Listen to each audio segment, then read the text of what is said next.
ataupun kita ke Petaling Jaya sebenarnya tu.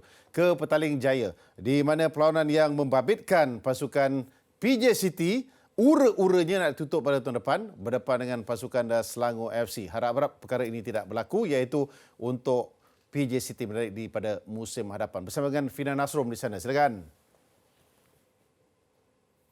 Nampaknya aksi melibatkan PJ City dan juga Selangor masih lagi tidak banyak bezanya. Jika merujuk kepada aksi-aksi sebelum ini, kita dapat melihat dengan jelas betapa kedua-dua pasukan memilih untuk lebih berhati-hati dalam setiap perlawanan. Dan malam ini juga perkara yang sama berlaku, namun hanya dibezakan dengan kesilapan yang berlaku memberikan kelebihan jaringan tunggal buat pasukan Selangor. Dan sudah pastinya ini adalah keputusan yang cukup baik untuk pasukan Selangor di bawah bimbingan Tan Cheng Ho menerusi aksi kali kedua untuk dia bersama dengan Selangor. Sebanyak 6 mata telah pun berjaya dikutip oleh pasukan ini. Dan mungkin bukan hadiah ulang tahun terbaik untuk P. Maniam, di mana dia mengharapkan anak buahnya mampu melakarkan sesuatu sempena sambutan hari jadinya yang berlangsung pada semalam, namun ianya tidak berlaku. Tetapi tidak mengapa, masih lagi ada baki perlawanan yang mungkin boleh dikatakan sebagai peluang terakhir untuk mana-mana pasukan membuat pecutan sebelum berakhirnya Liga musim 2022.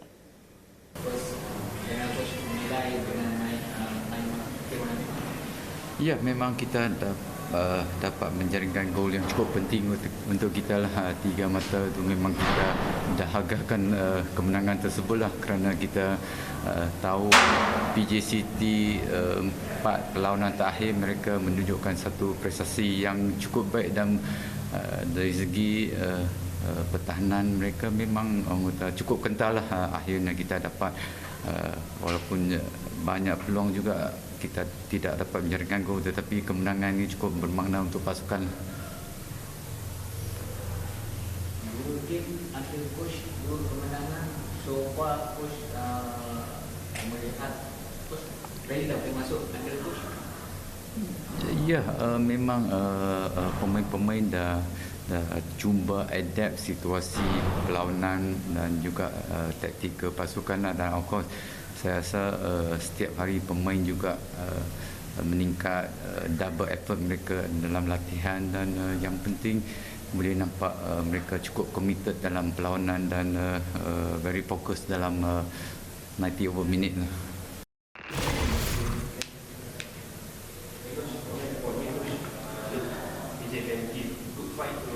Yes.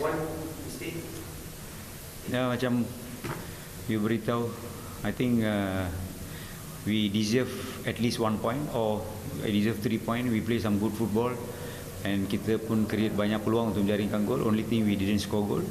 If Kugan, I think in 77 minutes like that, he got good chance to score goal, but he cut back, and of course they blocked the shot.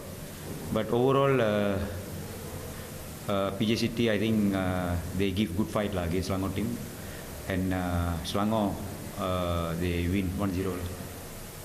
Coach, apa banyak different dengan Selangor this time last compared to last time coach main to progress lagi banyak difference. Yes. We can see that our organisation, especially organisation and our transition, macam kita punya weapon lah sekarang, and we play some good football. Tapi still macam kita shouldn't allow them to cross the ball, and dalam 18 yard sana still kita beritahu you need to mark players, but we didn't mark, and they hit the ball and they score goal, which we shouldn't happen, but sometime in football happen. Happy belated birthday coach.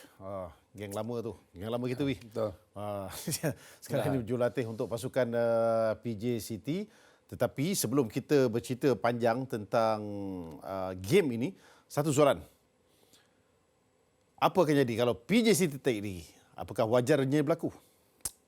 Dalam situasi sekarang tak wajarlah sebenarnya, sebab bagi saya PJ City tak ada sebab pun sebenarnya nak menaiki diri. Kita tahu masalah kewangan ataupun sponsor ke apa yang mereka hadapi itu, kita nak mereka cari jalan sebenarnya. Tapi untuk memberi kepada peluang PJ City bermain itu lebih penting, kerana saya lebih memikirkan nasib pemain, player, coaches dekat dalam tu semua. So akan lagi susah dan untuk mereka pergi mencari tempat nanti di luar.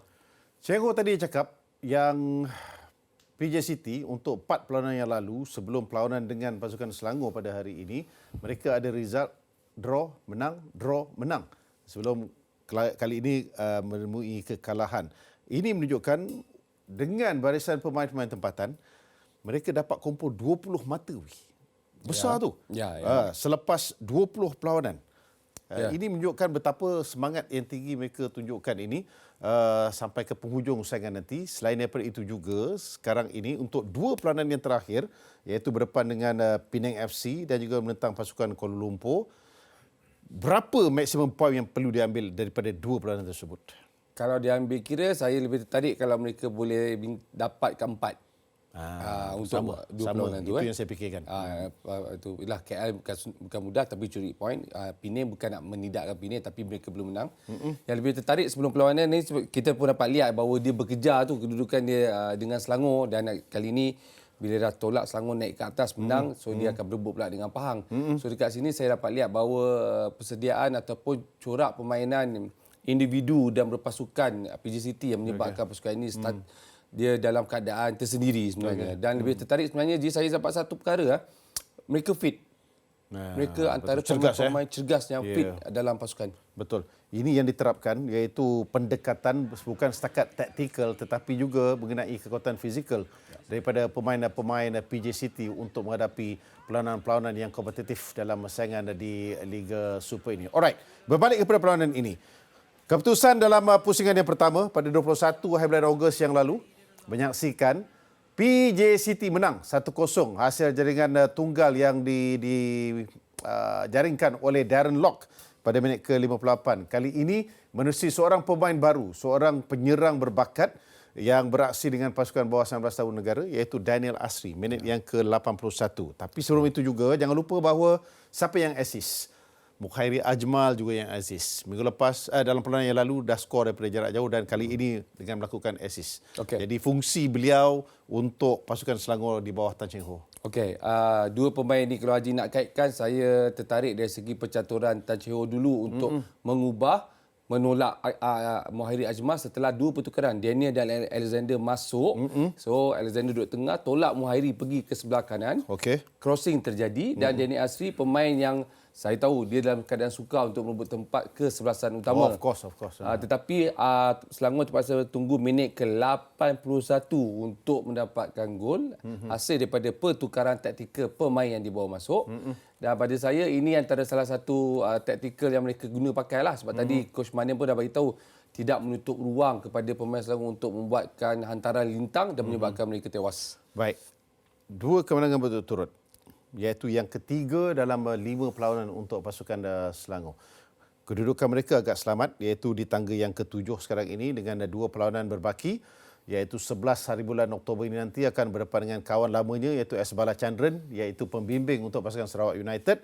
Perlawanan yang akan langsungkan di Kuching, dan kemudiannya juga akan beraksi di luar, iaitu Stadium Bandaraya dengan menentang pasukan Pulau Pinang. Perancangan untuk Tan Cheng Ho untuk kekalkan rekod bersih dia, rekod cemerlang dia, menamatkan saingan Liga dengan kemenangan. Betul. Kalau sekali lagi kita tidak menidakkan tapi ambil kira apa yang berlaku kepada 2 pasukan di bawah ini, Selangor patut mendapatkan 6 mata. Maksimum 6 poin untuk dapatkan. Itu yang perlu mereka lakukan. Suka tak suka, kerana itu peluang mereka. Kerana jadual terakhir ini banyak memihak kepada mereka ketika ini dan sekaligus akan membawa perancangan dalam Piala Malaysia punya kedudukan. Alright. Okey, itulah dia storynya tentang pencapaian dan juga peningkatan prestasi yang ditunjukkan oleh pemain-pemain Selangor dalam perlawanan ini, yang mana mereka juga berpeluang untuk menambah jaringan, tetapi percubaan Yazan Al-Arab, iaitu menerusi sepakan percuma. Bukan, ini adalah Bahadur Rahman yang melakukan percubaan daripada sepakan percuma, berjaya diselamatkan oleh Kalamullah Al-Hafiz. Alright, Dua tim dalam local derby. Abang lawan adik, adik lawan abang, tak kisahlah yang mana satu. Berakhir dengan keputusan 1-0 saja. Tetapi kita nak tengok juga sejauh manakah untuk baki dua peranan yang akan datang ini.